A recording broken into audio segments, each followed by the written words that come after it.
네, 안녕하세요. 호모입니다. 오늘은 마장동 축산시장을 갈 건데요. 그동안 코스트코만 가다가 저도 마장동은 처음 가보는데 드라이에이징을 하려면 어쩔 수 없이 가야 되더라고요. 왕십리역에서 10분이면 도착하는 마장동 축산시장. 저는 오늘 드라이에이징에 최적화된 고기를 찾기 위해 인생 처음으로 마장동을 찾았습니다. 도대체 얼마나 특별한 고기가 필요하길래 여기까지 온 건지 궁금하신가요? 이유는 곧 알려드릴 테니 일단 가보시죠.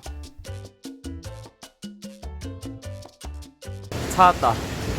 찾기가 힘드네 이거. 국내산 유구를 전문적으로 취급하는 협동축산. 처음부터 한우가 아닌 유구를 쓰기로 결심했기 때문에 인터넷에서 미리 찾아보고 왔습니다. 혹여나 유구를 들어는 봤어도 자세히는 모르시는 분들이 많을 것 같아요.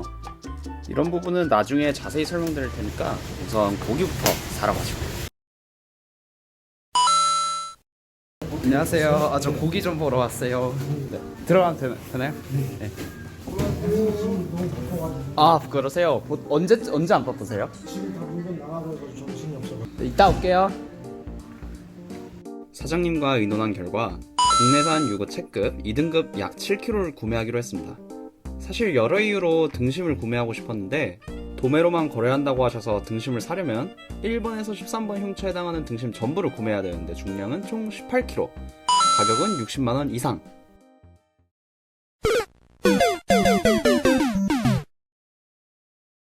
(7kg) 내외의 채끝을 사는 것으로 결정했습니다. 운이 좋게도 제가 사는 곳이 배달 지역에 포함이 돼서 바로 다음날 고기를 배달받을 수 있었어요. 안녕하세요. 네, 아이고 감사합니다. 좋아요. 참, 여러분들은 구독, 좋아요 누르고 계시죠? 만약 까먹으셨다면 바로 지금 눌러주세요.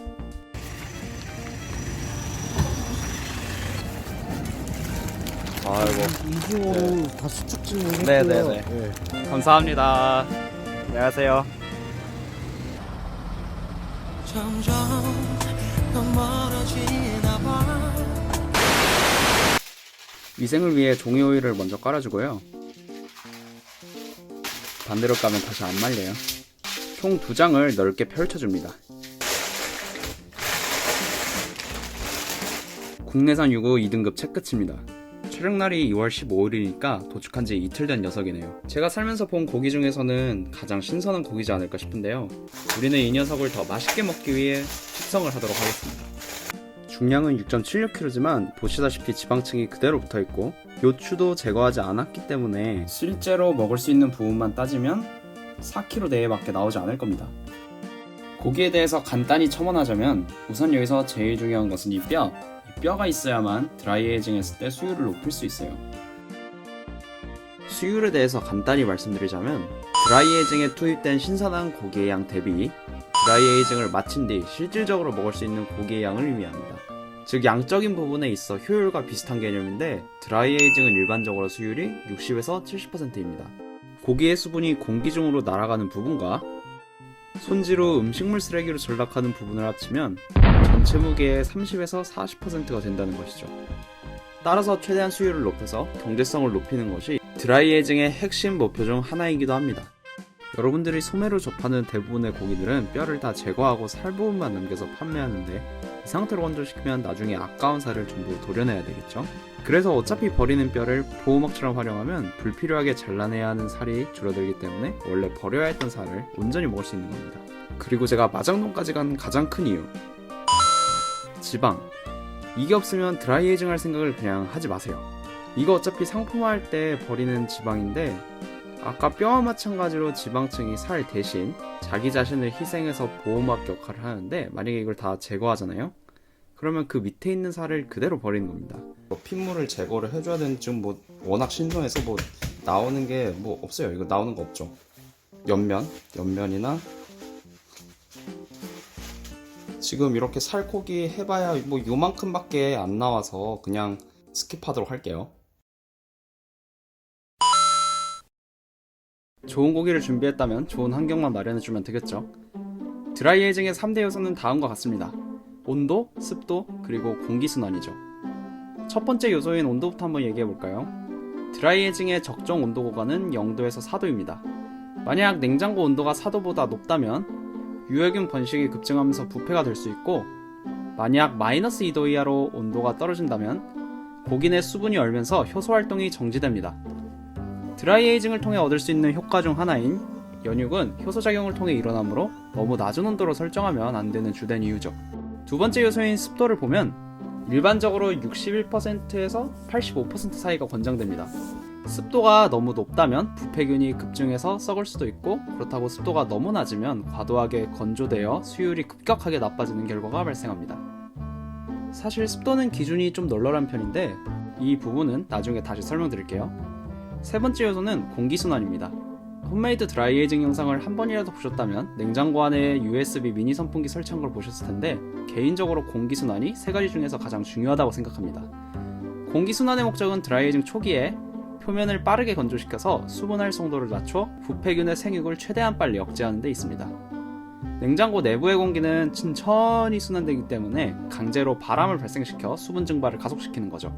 이 과정에서 고기의 표면이 골고루 같은 속도로 균일하게 건조되는 부수적인 효과도 존재합니다. 이처럼 공기순환을 통해 부패를 방지할 수도 있지만, 이미 예측할 수 있듯 바람의 속도가 너무 빠르다면 습도가 낮을 때처럼 과도하게 건조되어 수율이 나빠집니다. USMEF 미국 육류수출협회는 0.5m에서 2m/s를 추천하고 있는데, USB 미니 선풍기 가장 약한 레벨인 1단계가 3m/s이므로 대충 감이 오실 겁니다.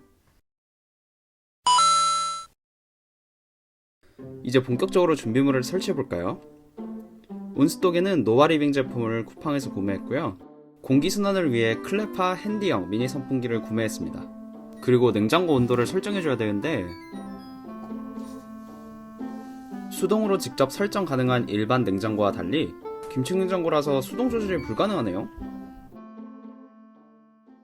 감정을 채울 사료로 하는 위니아 고객 상담실입니다. 문의할 수요자는 내용의 번호를 눌러주십시오.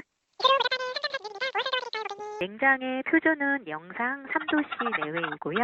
강 모드에서는 영상 1도씨 내외이고요. 결론적으로 선택지는 1도 혹은 3도인데 촬영을 하다 보면 문을 열고 닫을 일이 많아 안전하게 1도로 맞췄습니다. 그럼 선풍기를 한번 설치를 해볼게요. 저기 안쪽에 콘센트가 있죠? 여기다 멀티탭을 연결을 먼저 할게요. 그래서 멀티탭을 연결을 했고 선풍기 꽂아주고요. 이 고기를 사실 띄워넣는 게 굉장히 중요하거든요. 만약에 띄워넣지 않으면 이 표면과 닿는 부분은 이제 습도 100% 물에 고이게 되기 때문에 썩게 됩니다. 잘 듣고 이제 고기를 먼저 옮깁시다. 되게 사냥꾼 같네. 아이고. 고기가 너무 크네. 선풍기가 별려나? 자, 지금 선 안 닿았고 선풍기 안 닿았고 습도계도 안 닿았고, 그러면 이대로 굿나잇. 저도 솔직히 잘 될지 모르겠습니다. 집에서 하는 건 처음이라서. 근데 기대는 많이 되네요.